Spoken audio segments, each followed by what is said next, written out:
Hi అండి, అందరికీ welcome back to my channel. Please first time చూస్తున్న వాళ్ళైతే సబ్స్క్రైబ్ చేసుకోండి, అలానే లైక్ చేయండి. చాలామంది లైక్ చేయకుండా చూస్తున్నారండి. ప్లీజ్ కొత్త ఛానల్ సపోర్ట్ చేయండి, సబ్స్క్రైబ్ చేసుకోండి. ఇంకా సీరియల్లోకి అయితే వెళ్ళిపోదాము. సీరియల్ స్టార్ట్ అవ్వగానే అయితే అందరూ కలిసి కూర్చొని భోజనం చేస్తూ ఉంటారు. ఇంకా అప్పుడే అడుగుతాడు కదా వాళ్ళ ఆయన, గాయత్రి వాళ్ళ ఆయన అంతకుముందు టూరిస్ట్గా ఆయన చేస్తే ఆయన ఎందుకు పెళ్ళి కాలేదు మాధవకి ఇంకా అంటే, ఇంకా వాళ్ళ నాన్న ప్రేమించిన అమ్మాయిని త్యాగం చేశాడు అని చెప్తాడు కదా. ఇంకా గాయత్రి వాళ్ళ ఆయన ఎవరా ఆ అమ్మాయి అని అడగడంతో అందరూ ఒకళ్ళ ముఖాలు ఒకళ్ళు చూసేసుకొని షాక్ అయిపోతూ ఉంటారు. అంటే మీలాంటి మంచి మనిషిని ఎందుకు వద్దనుకున్నారు, ఎందుకు వదులుకున్నారు, మీలో ఏం తక్కువ అని చెప్పి గాయత్రి వాళ్ళ ఆయన అడగడంతో ఇంకా వాళ్ళ నాన్న చెప్తాడు కదా ఇలాగా అని చెప్పేసి, ఇంకా దానికి సమాధానంగా ఇంకా అందరూ టెన్షన్ పడిపోతారనమాట. ఏం చెప్తాడు, ఇంకా గాయత్రినేనా అని చెప్పేస్తాడా అని చెప్పి అందరూ కంగారు పడిపోతూ ఉంటారు. ఇంకా సరే అని చెప్పి ఇంకా పెద్దినే నోరిప్పి, మాధవ నోరిప్పి ఇంకప్పుడు అంటాడు, ఆమెకి పెళ్ళైపోయింది, వాళ్ళ ఆయనతో శుభ్రంగా మంచిగా కాపురం చేసుకుంటుంది, ఇప్పుడు సంతోషంగా ఉంది, ఇప్పుడు ఆ విషయం ఎందుకు వదిలేయండి అని మాధవ అంటాడు. ఇంకా దాంతో ఇంకా వదిలేస్తారు. ఇంక ఈ లోపల మహాలక్ష్మి పడుకుంటాకి వెళ్తుంది రూమ్లోకి. అయితే ఈ లోపల మహాలక్ష్మి గురించి అయితే ఈ తాయారు చూస్తుంది. తాయారు చూసి వచ్చి, ఏంటి మీరిద్దరు విడివిడిగా పడుకుంటున్నారు, మీ ఆయన ఏంటి అక్కడ పడుకున్నారు, మీరేంటి కలిసి పడుకోవట్లేదని ఆరాలు తీస్తూ ఉంటుంది. అయితే మీరెందుకు మీ ఆయనతో పడుకోలేదు అని అడిగితే, మా ఆయన వేరే ఊర్లో ఉన్నాడు కాబట్టి నేను పడుకోలేదు అని చెప్పిద్ది. ఈ లోపల అయితే మనీషా కూడా వస్తుంది. మనీషా కూడా వచ్చి పడుకుంటుంది. అలానే గాయత్రి కూడా వస్తుంది. లేదు రేపొద్దున్న వ్రతం ఉంది కదా, దూరంగా ఉండాలి అని చెప్పేసి నేను ఇలా పడుకుంటున్నాను అని అంటది. ఇప్పుడు అర్థమైంది అనుకుంటా నేను ఎందుకు పడుకుంటున్నాను అని చెప్పి మహాలక్ష్మి చెప్పిద్ది. ఇంకా మనీషా, మహాలక్ష్మి, గాయత్రి కలిసి ఒక దగ్గర పడుకుంటారు. ఇక్కడ వీళ్ళ అన్నదమ్ములనేమో నలుగురు ఇలా కింద పడుకుంటారు. అక్కడికి మహాలక్ష్మి చెప్తూ ఉంటుంది, వాళ్ళ అన్నదమ్ములు కలిసి పడుకుంటారు కదా అని. ఇంకా ఈ తాయారు ఇష్టం వచ్చినట్టు మాట్లాడుతూ ఉంటుంది. నీకు ముందే చెప్పాగా ఆ ఇంట్లో ఏ సుఖాలు ఏమీ ఉండవు, నీ మంచి కోసమే చెప్తున్నాను నేను అది ఇది అంటది.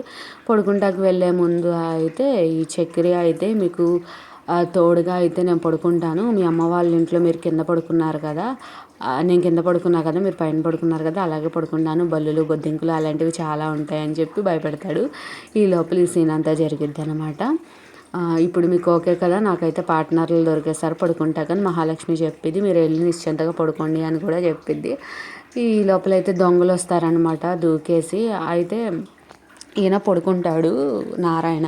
పడుకుంటే మందు తాగుదాం అనుకుంటాడు. మందు తాగుదాం అనుకుంటే ఏమైద్దంటే, మందు తాగితే నాకు తెలియదు, మత్తుగా నిద్రపోతాను, అప్పుడు మళ్ళీ అందులో రావచ్చు, మళ్ళీ నేను జాగ్రత్తగా కాపాడుకోవాలి నా పిల్లల్ని అన్నట్టుగా తాగకుండా నిద్రలోకి వెళ్ళిపోతాడు.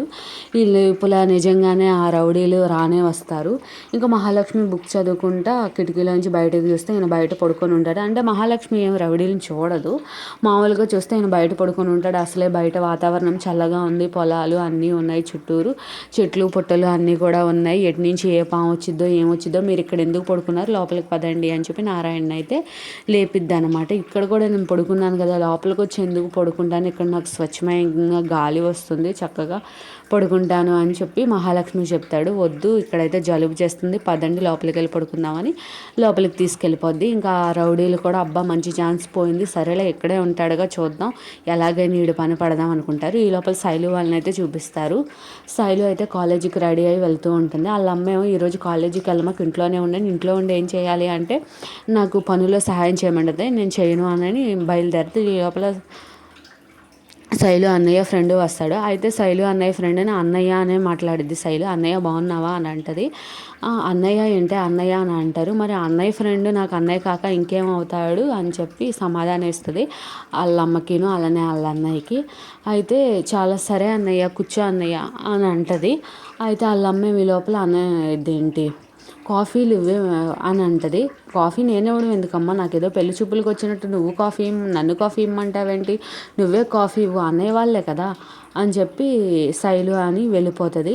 ఇంక ఈ వచ్చిన పెళ్ళికొడుకు ఏమంటాడంటే వాళ్ళ అన్నయ్య వాళ్ళ ఫ్రెండు, నువ్వు అన్నిసార్లు నన్ను అన్నయ్య అనమాకు అని అంటారు. సరే అన్నయ్య అని చెప్పి శైలు ఏమో వెళ్ళిపోతుంది బయటికి, ఇంకా కాలేజీకి వెళ్ళిపోతుంది. ఇంకా వీళ్ళు అడుగుతూ ఉంటారు, మీ అమ్మగారు ఏం చేస్తారు, మీ నాన్నగారు ఏం చేస్తారు, నీకు ఏ ఉద్యోగం అంటే బెంగళూరులో జాబు, 60,000 శాలరీ, ప్యాకేజీలు అవన్నీ ఉన్నాయి, మీకు ఆస్తులు అవి కూడా బాగానే ఉన్నాయి కదా అని వాళ్ళ అమ్మోళ్ళు ఆరాలు తీస్తూ ఉంటారు. అవును, ఆస్తులు అవన్నీ కూడా బాగానే ఉన్నాయి, మీ అమ్మోళ్ళకి చెప్పావంటే లేదు ఇంకా చెప్పలేదు, చెప్తాను అని చెప్పైతే ఆ వచ్చిన అబ్బాయి అంటాడు. ఇంక ఈ లోపల వెళ్ళని చూపిస్తారు. అయితే చక్రి పంచ కట్టుకొని వస్తాడు. ఏంటి పంచ కట్టుకున్నావు కొత్తగా అని అంటే, మహాలక్ష్మి చీర కట్టుకుంటే మ్యాచింగ్ అయింది కదా అంటే, నీలో నువ్వే కథలు ఊహించుకో మాకు అని చెప్పి కేశవ అంటాడు. నిజంగా మహాలక్ష్మి చీరే కట్టుకుంటుంది, చూస్తూ ఉండనే అంటే, ఎందుకురా అలాంటి కలలు కంటూ ఉంటావని కేశవ వాళ్ళ కన్నా వేడిపిస్తూ ఉంటారు. సరే అయితే చూద్దాంలే అని చెప్పి అనుకుంటూ ఉంటే ఈ లోపల మహాలక్ష్మి చీర కట్టుకొని రానే వస్తుంది. అలా వచ్చిన తర్వాత అయితే ఇంకా ఇదిగో ఇటు టర్నింగ్ ఇచ్చుకో అని చెప్పి కేశవకి చెప్పి చూడా అని అంటాడు. అయితే పెద్ద శారీ బాగుందా అని అడుగుతుంది. చాలా బాగుందమ్మా, మహాలక్ష్మిలాగా ఉన్నావని చెప్పడం ఎక్కువేమో అని అంటారు.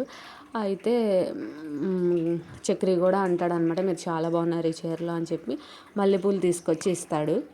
అయితే మహాలక్ష్మి థ్యాంక్స్ చెప్పి తీసుకొని పూలు అయితే పెట్టుకుంటుంది. అయితే ఒరే నువ్వు కన్నా ఏమో ఫోటో తీస్తా అన్నయ్య మీ ఇద్దరిని అని చెప్పి అంటాడు.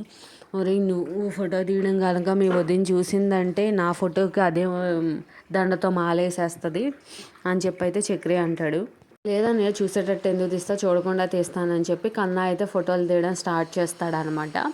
ఇంకా ఫోటోలు తీయగానే ఈ లోపల మనీషా కూడా వస్తుంది. మనీషా కూడా వస్తే నా చీర ఎలా ఉంది అని అంటే ఈ పెద్ద అంటాడు, మీ చీర బహుత్ అచ్చా నహీనే ఏదో అంటాడు. అంటే ఈ శారీ బాగాలేదా అని మనీషా అయితే ఫేస్ అంతా డిసప్పాయింట్గా పెట్టుకుంటుంది. ఏంటి అలా పెట్టుకొని వెళ్ళిపోతుందంటే అప్పుడు మహాలక్ష్మి చెప్పిద్ది, పెద్ద అలా అంటే చీర బాగోలేదని పెద్ద అంటే, అయ్యో సారీ నాకు తెలియదు కదా అని చెప్పుడు. అప్పుడు బహుత్ అచ్చా అని చెప్పి పెద్ద చెప్తాడు. అప్పుడు మనీషా అయితే నవ్విద్ది అనమాట. లోపల కన్నా అయితే ఫోటోలు తీస్తూ ఉంటాడు, తెలియకోకుండా మహాలక్ష్మికి తెలియకోకుండా సైలెంట్గా ఫోటో తీస్తాడు. అది కేశవ చూస్తాడు. ఇప్పుడు కేశవ చూసి వీళ్ళిద్దరిని కూడా ఫోటో తీయంటాడు. అప్పుడే పెద్దను ఈ మనీషా ఒకేసారి తలలు వంచడంతో ఒకరి తల ఒకరు గుద్దుకుంటుంది.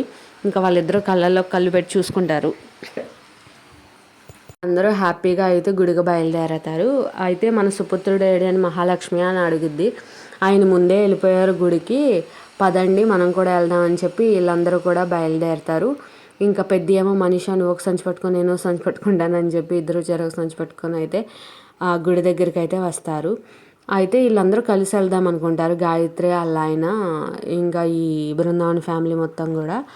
అయితే ఈ లోపల వాళ్ళ అత్త వచ్చి వాళ్ళది వేరే మొక్కు మంది వేరే మొక్కు అంటే తాయారు, వాళ్ళది వేరే మొక్కు మంది వేరే మొక్కు, వాళ్ళందరితో కలిసి వద్దు మనం వేరే వెళ్దాం అనేప్పటికీ ఇంకా గొడవలు ఎందుకు అని చెప్పి మహాలక్ష్మి ఎక్కడికైనా గుడికే కదా అందరం వచ్చేది, సరేలే గుడిలో కలుసుకుందాం అని చెప్పి అంటది. ఈ లోపల గుడికి వచ్చిన తర్వాత అయితే వీళ్ళందరూ వస్తూ ఉంటారు కదా, నా బృందావన్ ఫ్యామిలీ మొత్తం. వీళ్ళ అత్త ఏం చేస్తారు, తాయారు ముందే ఆ గుడి పూజారుల వాళ్ళకి వాళ్ళ 25 ఏళ్ళ నుంచి వరాలు ఇవ్వలేదు, ఏమీ ఇవ్వలేదు, గుంపులుగా పూజలు మొక్కులు తీర్చుకుంటాకైతే వచ్చేసారు, వాళ్ళని అసలు ఏమీ తీర్చుకొనివ్వద్దు, ఇక్కడి నుంచి గెంటేయండి అన్నట్టుగా మాట్లాడుతూ ఉంటుంది అనమాట.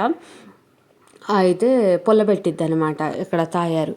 ఈ లోపల మీరు బాగా మెక్కారా తిన్నారా అని చెప్పి మనీషాకి కన్నా ఏమో కొన్ని మనీషాకి తెలియని వర్డ్స్తో చెప్పి నారాయణతో అడగమంటే ఇంకా అలా అడిగిద్ది. నారాయణని అలా అంటంతో ఇంకా అందరూ అయితే నవ్వుతారు, కొంచెం ఫన్నీగా ఉంటుంది అక్కడ. ఈయనేమో ఎవరన్నా మళ్ళీ రౌడీలు వస్తున్నారా అని చెప్పి వచ్చేపోయే వాళ్ళని నారాయణ సంచుల్లో అన్నీ ఎతుకుతాడు, కత్తారులు ఏమైనా తీసుకొస్తున్నారా అని చెప్పేసి. ఏంటి ఇలా నువ్వు సిఐడిలా వెతుకుతున్నావా అని అడుగుతారు. అవును నేను సిఐడినే, సివిల్ డ్రెస్లో ఉన్నాను, విగ్ అవి పెట్టేసుకొని అని చెప్పి సరదాగా నారాయణ కూడా అంటాడు.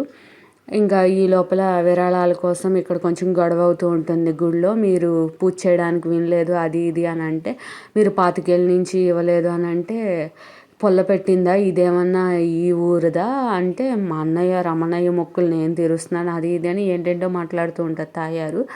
ఇంకా అయితే ఇంకప్పుడుకి పెద్దీనే కేశవ నీ దగ్గర ఎంత ఉన్నాయి, చక్రి నీ దగ్గర ఎంత ఉన్నాయి అని చెప్పి డబ్బులు లెక్క పెట్టుకుంటూ ఉంటాడు పెద్ది. ఈ లోపల మహాలక్ష్మి కన్నాకు చెప్పి ఒరే నా బ్యాగ్ తేరా అని చెప్పి బ్యాగ్లోంచి డబ్బులు తీసి మొత్తం 25,000 అంటే మహాలక్ష్మి పెద్దికి ఇస్తే పెద్ది మొత్తం డబ్బులని కలెక్ట్ చేసి వాళ్ళ నాన్నకి ఇస్తాడు, నారాయణకి ఇస్తాడు. నాన్న ఇదిగో నీ చేతుల మీదుగానే ఇవ్వు అని. అయితే నా కొడుకులందరూ కలిసి 25,000 విరాళాన్ని ఒక్కసారే ఇస్తున్నారు, 25,000 తీసుకోండి అని పూజారికి అయితే ఇస్తారు. ఇంకా అప్పుడు పూజారులు అయితే ఫస్ట్ పూజ మీకే జరగాలి, మీకే చేయాలి, ఫస్ట్ మొక్కులు మీరే చెల్లించుకోవాలి అది ఇది అంటారు. ఇంకా వాళ్ళ అత్తేమో ఫస్ట్ వీళ్ళకి పూజలు జరిగిన తర్వాత ఎవరికన్నా జరగాలి అని చెప్పేసరికి వాళ్ళ అత్త మొహం మాడిపోద్ది, ఫేస్ మొత్తం డల్ అయిపోయి ఇంకా ఉంటుందన్నమాట, ఇంకా సైలెంట్గా అలాగా. ఇంకా పెద్ద అయితే మేమందరం ఒకటే, ఆమె మా మేనత్తే, పర్వాలేదు ఆవిలది కూడా చెయ్యండి అని చెప్పి పెద్ద చెప్పడంతో మేమందరం ఒకటే అని చెప్పడంతో ఇంకా అక్కడికైతే పంతులు గారు ఏమన్నారు, రేపటి ఎపిసోడ్ అయితే చాలా అంటే చాలా ఇంట్రెస్ట్గా ఉంటుంది. అంటే మీరు కూడా కొత్తగా పెళ్లి చేసుకున్నారు కదా, అంటే ఏంటంటే తాయారు వాళ్ళ కూతురికిను అల్లుడికి అంటే గాయత్రికిను వాళ్ళ ఆయనకి అయితే ఒడిబియ్యం పోస్తుంది. అంటే కొత్తగా పెళ్లి చేసుకున్న వాళ్ళు ఇలా పోస్తారు కదా, మీకు కూడా కొత్తగానే పెళ్ళయింది కదా చక్రి మహాలక్ష్మి, మీరు కూడా వడిబియ్యం పోసుకోండి, మీరు కూడా మొక్కులు చెల్లించండి. అలానే ఇంటికి కొత్త కోడలు చేయవలసినవి కొన్ని ఉన్నాయి. అలానే ఈ మహాలక్ష్మి పొలంలో నడుస్తుంటే జారి పడిపోతుంటే చక్రి పట్టుకుంటాం. ఇవన్నీ కూడా రేపు అసలు సీరియల్లో ఏం జరుగుతుంది, అసలు ఏంటి అన్నది చాలా ఇంట్రెస్ట్గా ఉంది. ఈ సీన్ చూసి అయితే పెద్ద అనుకుంటాడు, వీళ్ళు ఎప్పటికీ ఇలానే కలిసిమెలిసి ఉండాలి, వీళ్ళ జీవితాంతం ఇలాగే హ్యాపీగా ఉండాలి అని చెప్పి అయితే పెద్ద అనుకుంటూ ఉంటాడు మనసులో. సో రేపటి ఎపిసోడ్లో అసలు మహాలక్ష్మి ఆ ఇంటి కోడలుగా చేయాల్సిన బాధ్యతలను అన్నీ నెరవేరుస్తుందా, అసలు చేస్తుందా చెయ్యదా అనేది పెద్ద బిగ్గెస్ట్ క్వశ్చన్ మార్క్ లాగా పడింది. అయితే రేపటి ఎపిసోడ్ ఎవ్వరు మిస్ అవ్వకుండా చూడండి. నెక్స్ట్ వీడియోలో కలుద్దాం.